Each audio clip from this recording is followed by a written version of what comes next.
강남 재건축 열기에 서울 아파트 거래량 증가와 함께 분양가 또한 역대 최고가로 치솟았습니다. 3.3제곱미터에 4천만 원 넘는 분양가도 속출하고 있는데요.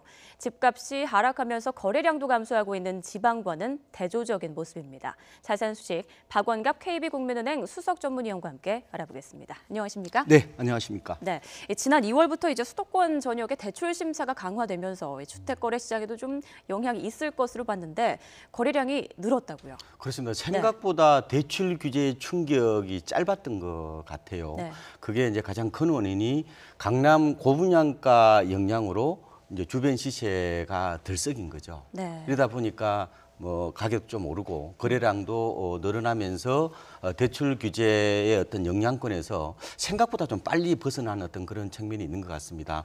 아무래도 이제 강남의 아파트들은 대체적으로 한 20년이 지난 곳이 많거든요. 네. 그러니까 분양가를 저렇게 높게 책정을 하니까 우리도 저 정도 받을 수 있겠다 하는 기대감이 형성이 될 수가 있고, 그러면 재건축 대상이 오를 것이고, 또 그럼 인근에 또 일반 아파트까지 또 덜 쑤시는 그런 영향들 때문에 결과적으로 이런 현상들이 나타났다고 볼 수가 있을 것 같고요. 그런데 모든 지역들이 그렇게 뭐 오른 것은 아니고요. 네. 뭐 강북이라든지 이런 대형 아파트 이런 곳은 뭐 대부분 또 제자리 걸음을 하고 있어서 지역에 따라서 상품에 따라서 약간 좀 차이는 있다 이렇게 볼 수가 있을 것 같습니다. 네, 지역에 따라 좀 다르지만 일단 일반적 그 강남 재건축 열기의 영향을 많이 받고 있다 이렇게 보면 되겠군요. 전반적으로 네. 이제 물길 효과라든지 풍선 효과가 나타나고 있다 이렇게 볼 수 있을 것 같습니다. 네, 그런데 이제 오르다 8년 만에 서울 아파트 분양가가 이제 3.3제곱미터당 평균 2천만 원을 넘어섰다고 합니다. 이게 지난해와 비교해서는 어떤가요?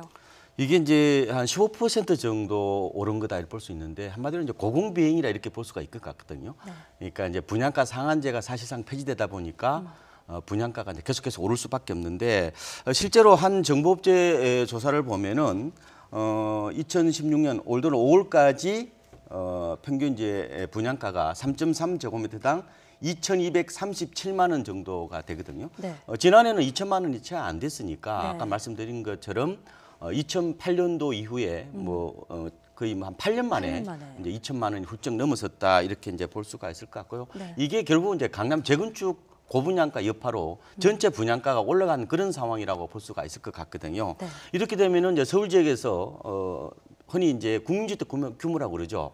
84제곱미터, 네. 한 33평짜리 아파트 분양하러 봤는데 7억이 훨씬 넘어 간다는 거거든요. 그렇죠. 이렇게 되면 서민 입장에서는 훨씬 더 집 장만하는데 많은 기간이 걸릴 수밖에 없지 않느냐, 이런 이제 걱정들을 많이 하고 있습니다. 네. 결국 강남권 고분양가가 이제 서울 아파트 분양가 상승을 주도하고 있다라고 보면 될 것 같은데요. 그 3.3제곱미터에 무려 그 4천만 원 넘는 곳도 속출하고 있다고요. 이제는 강남에 뭐 네. 4천만 원이 기본이다 이런 얘기를 할 정도니까요. 지난번에 이제 그 잠원동에 그 반포 한양을 재건축한 신반포 자이가 4,457만 원 정도 했고요. 네. 그리고 개포주공 2단지 재건축한 레미안 블레스티지가 3,944만 원 정도의 이제 공급이 됐는데, 네.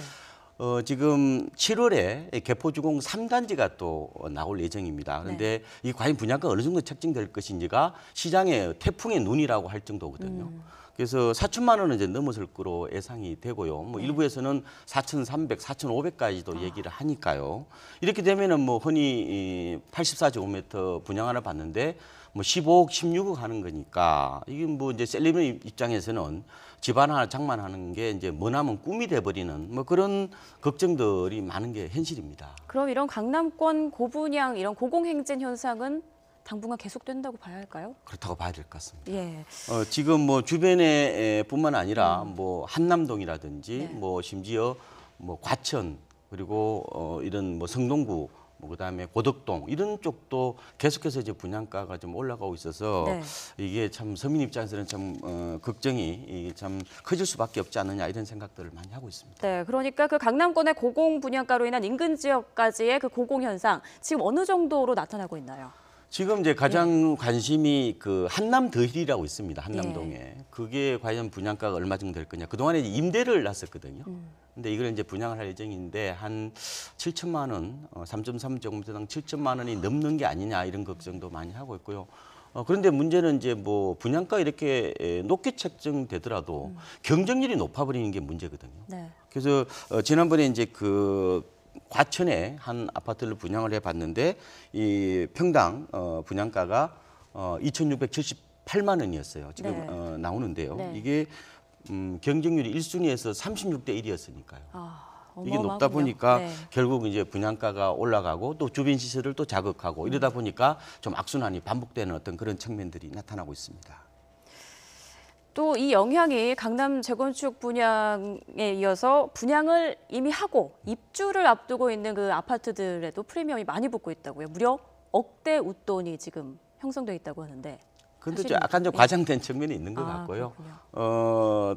물론 이제 판교 신도시 같은 경우에 뭐 네. 주상복합 같은 경우 웃돈이 뭐 많게는 3억 6천, 이 뭐 인생 역전이라고 이런 얘기를 할 정도인데요. 그럼 많이 붙어 있는 곳도 있고 또 강남 재건축 옛날에 분양했던 것들도 한 2, 3억 원 정도 붙어 있는 것은 맞습니다. 그래서 국토교통부에 신고된 분양권 실거래가 현황을 한번 보니까요. 네. 올 들어서 4월까지 프리미엄을 보니까 한 1,400만 원 정도가 평균적으로 붙어 있는데 아까 말씀드린 것처럼 분양가에서 좀 많이 웃돈이 붙어 있는 것도 있고 오히려 마이너스 프리미엄이라고 그래요. 네. 분양가보다 훨씬 더 낮게 거래되는 곳도 있었는데 네. 이게 전체 거래량이 한 7.4%는 오히려 손해본 경우도 있었다. 그래서 분양받으면 무조건 돈이 되는 게 아니라 시장이 양극화가 되고 있으니까 이런 부분들은 좀 가려서 청약할 필요가 있지 않느냐 이렇게 분석을 하고 있습니다. 그러니까 말씀하신 것처럼 지금 이 고분양가, 이 전세, 그러니까 매매값이 상승하고 있는 게 극히 일부 지역의 일부 아파트 얘기라고 볼 수 있겠군요. 그렇죠. 전체적으로 예. 보면 약간은 시장은 좋아지고 있는 것은 맞지만 모든 곳이 그렇게 많이 오르고 있는 것은 아니다 이렇게 보시면 되겠습니다. 매매값뿐 아니라 이제 전세값 고공행진도 뭐 어제 오늘 일이 아니죠. 이 서울 아파트 매매가 대비 전세값 비율 뭐 사상 처음으로 75%를 돌파했다고 하던데요. 이거 어떻게 봐야 할까요? 이게 75%면은 어떻게 보면 매매 가격이 이제 1억 원이라면은 전세 가격이 7,500만 원이라는 얘기죠. 네. 그러면은 사실상 집주인이 집을 사는데 세입자가 거의 대부분의 돈을 그것도 무이자로 빌려준 상황이라고 보면 되거든요. 네. 전세는 이게 사금융이자 일종의 대출행위라고 보시면 된다면은 이 그 세입자 입장에서는 많이 걱정을 할 수밖에 없습니다. 네. 지금 평균적으로 서울 지역에서 전세가 비율이 75%지만 일부 지역, 가령 뭐 성북구라든지 이런 곳은 전세가 비율이 거의 85%에 달할 정도고요. 네. 성동구, 구로구, 뭐 중구, 동작구 이런 것도 거의 80%가 넘어선 상황이고요. 수도권 같은 경우도 어왕이나 안양 그리고 고양, 뭐 군포 이런 데 또 80%를 다 넘어섰는데 네. 이게 자칫 그러면은 전세 가격이 떨어지면 나중에 어떻게 보면 전세를 빼오기 힘들겠죠. 그렇죠. 뭐 집값이 떨어진다고 할 경우에는 깡통 전세의 위험이 커질 거라고 보거든요. 그래서 지금은 관계없지만 내년부터는 세입자 입장에서 잘 생각하셔야 되는 게 깡통 전세 위험성이 굉장히 커질 것 같거든요. 네. 그렇게 된다면은 좀 준비를 하셔야 됩니다. 어떤 준비를 해야 할까요? 근데 전세를 좀 일부러 일부 월세로 좀 바꾸는 거 이걸 반전세라고 그러거든요. 네. 그럼 좀 부담이 더 될 수 있을 거예요. 그렇더라도 반전세로 일부 좀 전환하는 것도 필요해 보이고 아니면은 전세 보증보험 같은 걸 가입하셔서 어느 정도 좀 안전 장치를 미리 좀 만들 필요가 있지 않느냐 그런 생각을 하고 있습니다. 이 전세값 상승이 멈출 기미는 아직 안 보이는 건가요? 아마도 제 생각에는 예. 입주 물량이 언제 이제 쏟아지느냐 이게 이제 관심거리인데요. 네.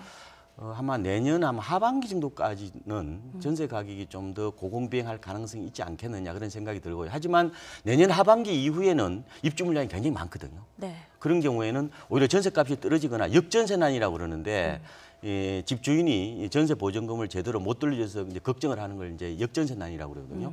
그럴 가능성이 충분히 있기 때문에 집주인 입장에서도 지금 전세가 돈을 받아서 이걸 갖다가 딴 데 투자하지 말고 이걸 나중에 되돌려줄 수 있는 그런 장치로 좀 마련해야 되지 않느냐 그런 생각을 하고 있습니다. 네. 참 이게 양극화 현상이 이런 주택 시장도 마찬가지입니다. 지방은 거래량이 감소하고 이제 또 집값까지 하락하고 있다고 하더라고요.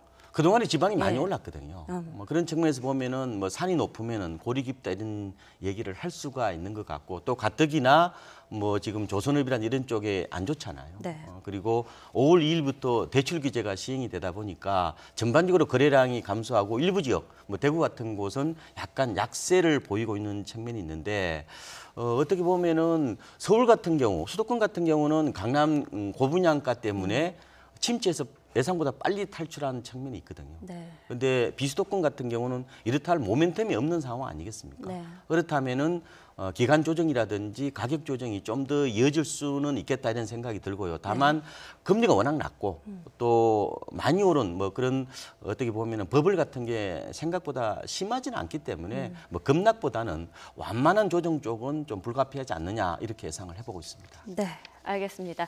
지금까지 박원갑 KB국민은행 수석위원과 함께 알아봤습니다. 안녕, 수고하셨습니다. 네, 고맙습니다.